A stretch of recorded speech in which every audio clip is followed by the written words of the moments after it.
Hello again. Thank you for tuning in and welcome to another episode of Effing the Ineffable. I am Lani Milbus, and today's episode is actually suggested in topic by a listener, which is a great achievement here for this program.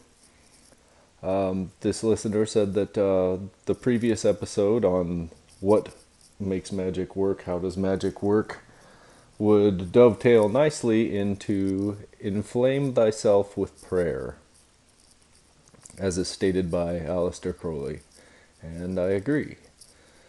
So, now that we have an idea of what magic is, and that it requires connecting the various power relays from the source of energy, from that source of power, through the magician and into the intended function, we can discuss the method for making this connection, which is inflaming thyself in prayer. Crowley advised, inflame thyself in prayer when speaking about the accomplishment of the true will, which is at the first order of AA and in the founding stages of his work of Thelema, to attain the knowledge and conversation of the Holy Guardian Angel.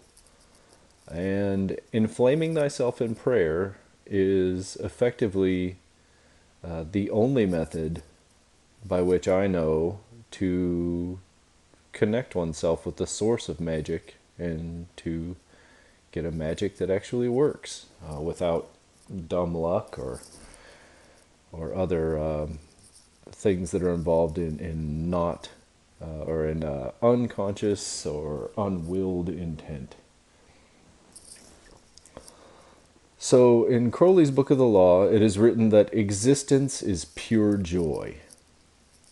Also, Jagad Guru Sri Kripalaji Maharaj states that all humans are constantly searching for bliss.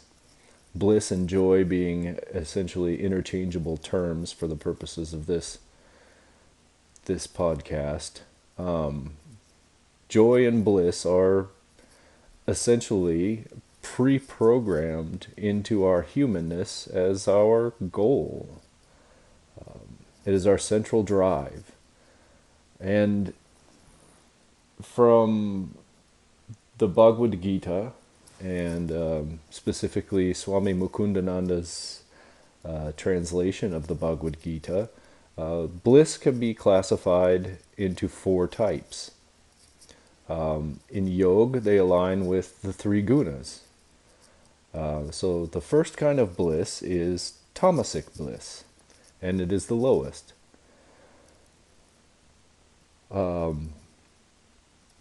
This guna, the guna of tamas, is of ignorance. It's not I'm not meaning to offend anyone by calling them ignorant, but it's the bliss that's derived out of anger, venting of anger, narcotic intoxication, alcohol, violence, and it is impermanent. Experiencing these types of bliss is like a pendulum. You vent your anger, and once that bliss has diffused, the anger leads to shame or sadness. The bliss of intoxication leads to pain, sickness, such as, hangovers, like when you go out and spend a night drinking. So the tamasic bliss is impermanent and basically results in some kind of pain as its opposite in the absence of that bliss. The next level of bliss is rajasic bliss. It's that of the 5 senses and of the mind. Physical love, passion, satisfied ego desires fit in this category of bliss, which are also impermanent. As physical love leads to attachment and expectation, which those lead to disappointment, heartache. When the egos reach the top of the mountain, it has nowhere to go but down. And another change, as change is inevitable, will always come to knock it off the mountain. And so these passions die, or usually not comfortably. It's the blasted tower of the tarot. You build the tower will fall at some time. So Rajasic bliss is a step above the Tamasic bliss. It's a little more of the nature of love, but it's also of the nature of attachment. The next level is Sattvic bliss. It's the third highest, which is attained in the human realm. This comes in the mode of goodness, serving others, charity, cultivation of knowledge, stilling of the mind, and as Swami Mukundananda says, it is also the bliss of self-realization experienced by the jnanis when they stabilize the mind upon the soul. There's a difference there, and there's also an allusion to what the highest bliss is. You're stabilizing the mind upon the soul here, which the highest bliss can only be attained by stabilizing the being, the mind, the consciousness upon God. The impermanence of the sattvic bliss is a return to the world. Just say new aspirants will have a mystical experience and definitely feel like they've contacted, they've seen God, essentially, or whatever they call it. Again, my definition of God is that God is infinite and therefore possesses infinite forms and non-form. So whatever your idea of that is, I'm calling God. So insert whatever word you're satisfied with there. But the impermanence of it, again, is the return to the world. You come down, essentially, from that, and when the mystical experience is over, you find yourself in the world again, and you don't know really what to do with that experience, and in a lot of cases it fades away and consciousness comes back to earth, and it's gone. It's no longer a bliss, and it may exist within you as something that you're striving to attain, which is kind of, I believe, the point of this kind of bliss, that it's then part of the point of it going away is, hey, you haven't quite got there yet. There is something, but you need to find your way to climb this, and it's the highest bliss of the gunas. It's the final rung on the ladder to permanent bliss. So all of these kinds of bliss are teaching us, as Crowley had stated, existence is pure joy. It's teaching us through ever greater joy to seek the highest. And the highest form of bliss is beyond the gunas, and that's why it's called nirguna bliss. It's divine bliss. This happens upon us after years of realizing that there's no permanent bliss in the world. Every bliss that we attain in the world goes away, and many have an opposite effect. It's not in a depressed or negative way that this is meant, that there's no happiness in the world. It's fleeting. It's not the goal of existence. The goal of existence is this divine bliss. And after this realization, we start climbing the ladder through the gunas. After sufficient illumination, through sattvic bliss, the previous mode of goodness, we begin to immerse the mind in God as opposed to the soul. And a natural symptom of doing this is a loss of our worldly desires. We don't, just as the neophyte or any beginning stage on a spiritual path, as you advance, it's say in the system of AA, because that's what I know, you advance beyond neophyte. You don't leave neophyte behind you. It's not like you're no longer any part of that neophyte. You just become a better neophyte through all of the subsequent grades. So you become a zealotor that is also a neophyte. And when you move beyond zealotor, you become a practicus that is also a zealotor and a neophyte. It's evident in the, if you look at the supervision of the grades of AA, The aspirant will always sign, no matter what the actual grade of his personal supervisor is, will the paper would refer to that supervisor as just one grade beyond that person. So you're again, that's just more evidence that you're not growing beyond this. Same with the bliss, with the gunas and all of that. You don't rid yourself of them. You're not immune to tamasic bliss. An adept or a God realized person isn't always going to be completely oblivious to the tamasic bliss. They're people. It's not like they transcend the world completely, but they're not seeking the tamasic bliss. It's not satisfying. It's no longer containing any emphasis of focus. And that it's as if you're getting farther and farther from these things. They become more and more dim, but they're still there. But you lose your worldly desires in the sense that none of the things of the world that previously brought the bliss are the goal, and the eyes are turning to one of my favorite phrases by Crowley, the one star in sight. The contamination of the illusory experiences melt away. When we become wholly devoted to our love for the divine, our highest ideal, which I call God or true will, we awaken this bliss like a flame within our heart.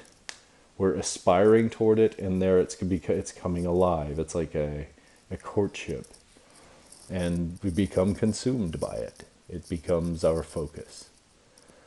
This leads to the yoga or conscious union with God. It's as in a courtship.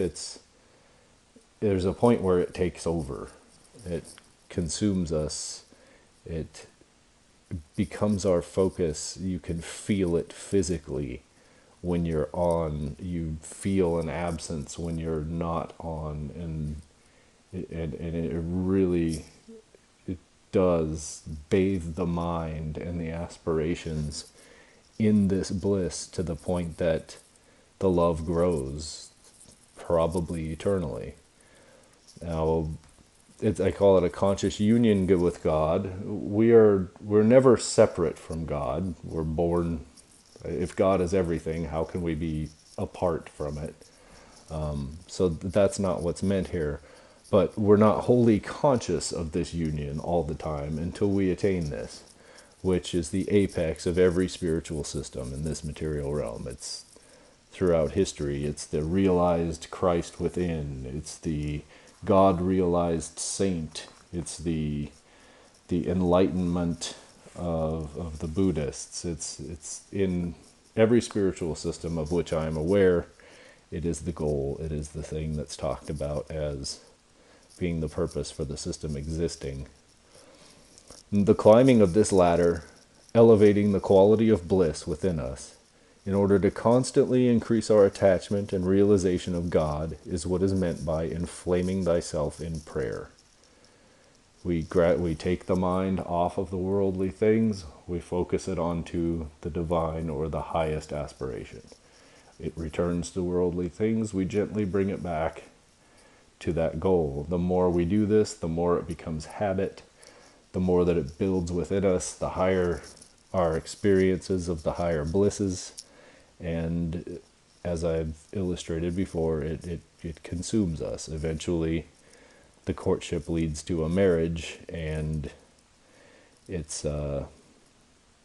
takes on a life of its own, in a way.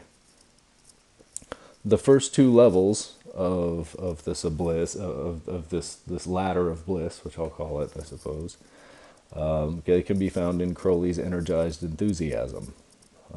It's pretty obvious from that. He's got music, and, well, start at the lowest level. He's got the alcohol and the drugs, and up onto the music and to the things of the mind and the senses, using all of the senses in those exercises. Then in AA, it's the next two, or the reason that Practicus focuses on Gyan Yoga, which was mentioned by Swami Mukundanand, as the turning of the mind to the soul, the gaining of knowledge. And the Philosophist focuses on bhakti yoga. Now, bhakti means devotion to, and yog is union with God. So it's devotion to the union with God, or devotion to God, if you shorten it. A preliminary mastery of these two, at Practicus and Philosophus, and harmonization of them in Dominus Liminus is required before beginning the operation of the minor adept, which then begins the introduction and ascension to this divine bliss, nirguna bliss. Just in terms of how this works, there's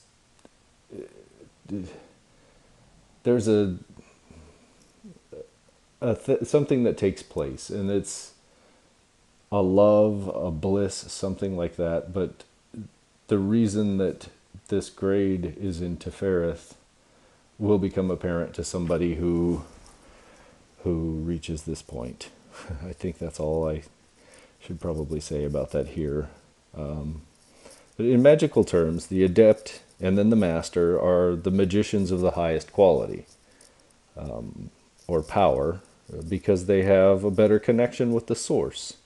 To use the model from the previous episode, they've connected the source with the various cables to the transformer, and the cables from the transformer to the electric box, or the outlets, and then the outlets plug into the device, and then the device performs its function. The adepts are running off of the transformer level. They're plugged into the source.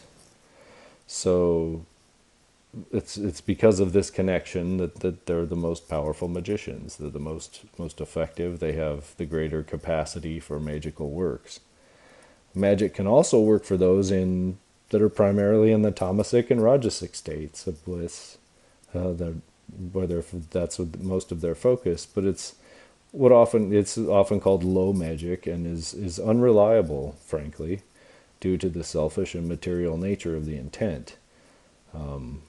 You may get results. You may, be burning your candle for money, and here comes money, or here comes a job, or something like that. But a lot of it's not really.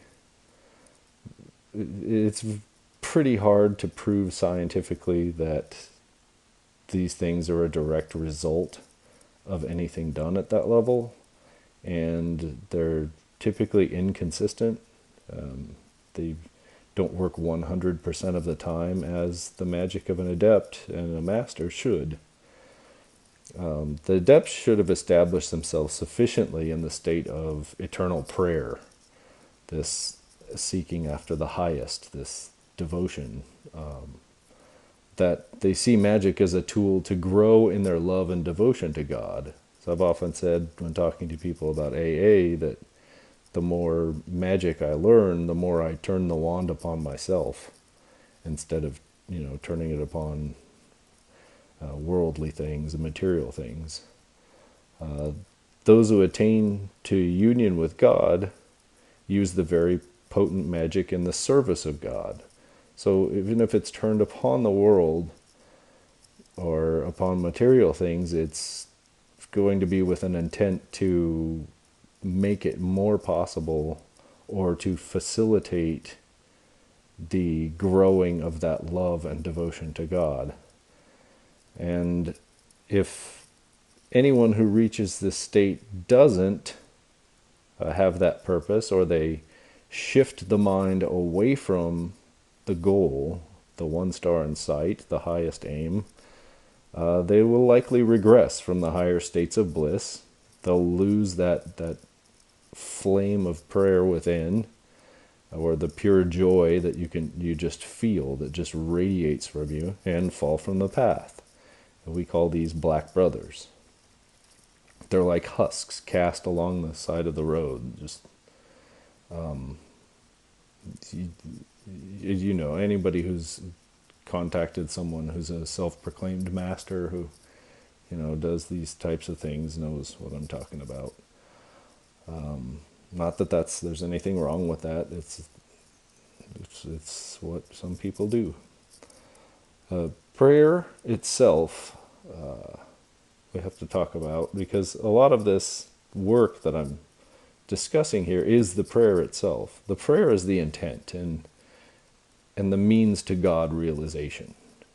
The methods vary depending upon the language, culture, creeds of the individual.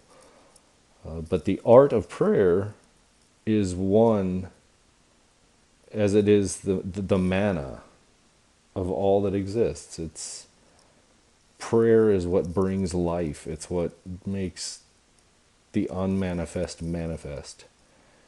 And it's a personal thing.